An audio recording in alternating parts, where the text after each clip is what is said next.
Last Friday, the Game Awards posted that Elden Ring's Shadow of the Erdtree DLC is up for the Game of the Year award. There are a lot of feelings on this from the community for a lot of different reasons, and I'll get to that. First, the Game Awards changed its rules this year for what game can be considered for Game of the Year. There's a frequently asked questions page on the Game Awards website that further explains its rule change. It reads, quote, "The Game Awards aims to recognize the best creative and technical work each year, irrespective of the format of that content's release. Expansion packs, new game seasons, DLCs, remakes, and remasters are eligible in all categories, if the judge deems the new creative and technical work to be worthy of a nomination. Factors such as the newness of the content and its price/value should be taken into consideration." Currently, the Game Awards Game of the Year contenders are Astrobot, Metaphor, ReFantazio, Final Fantasy VII Rebirth, Balatro, Elden Ring, Shadow of the Erdtree, and Black Myth Wukong. So these are all really good games, right? I mean, none of these picks are weird or undeserving. I am shocked, though, that Helldivers 2, Thank Goodness You're Here, Dragon Age the Veilguard, or even Satisfactory didn't make it to the list. Although, okay, so I do kind of understand why Dragon Age isn't there, since the Game Awards has their nominees listed in November, well before the year, which doesn't give late year release games a fair chance. I mean, we still have that Indiana Jones game coming out too, which is why I appreciate the way the DICE Awards operate with their awards early in the next year. And no, I swear, I'm not just saying this because I co hosted these awards. I swear. Anyways, Elden Ring won 3 awards in 2022, taking home Game of the Year, Best Game Direction, and Best Role Playing Game. Elden Ring had its time in the sun, and I'm too tired to make a praise the sun joke here, but you get it. You can do it for me. And Elden Ring definitely collected all of its flowers. As incredible as I found the DLC Shadow of the Erdtree, I personally wouldn't put that up as a Game of the Year contender. The award is for the Game of the Year, not Game DLC.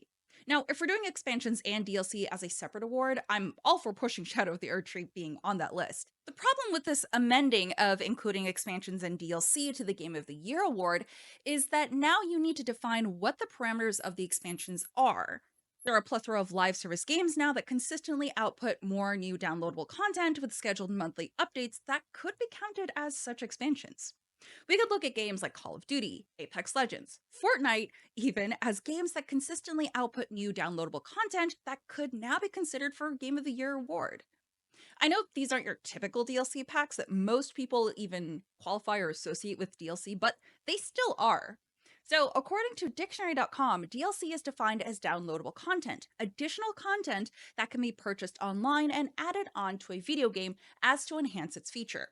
If we look even further, the term expansion is defined as additional content for a video game, card game, board game, etc., that significantly expands or alters the way the game is played.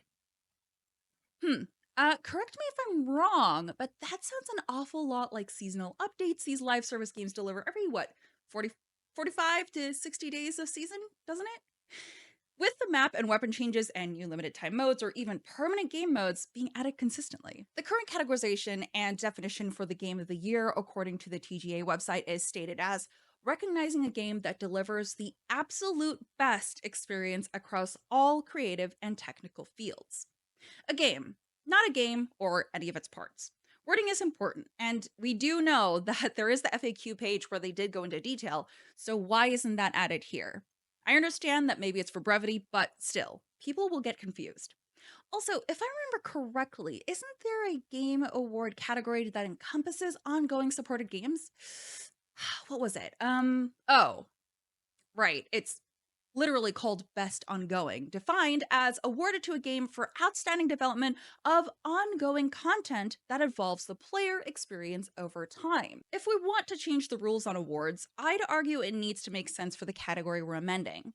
Since the current definition for the Game of the Year award is unchanged, I personally feel it doesn't make sense to add on DLC for this year. It's not like 2024 was lacking in good video game releases to pad out the list with a DLC added to the Game of the Year list. But that's just my opinion. What do you think? Let me know in the comments, and I'll see you in the next one.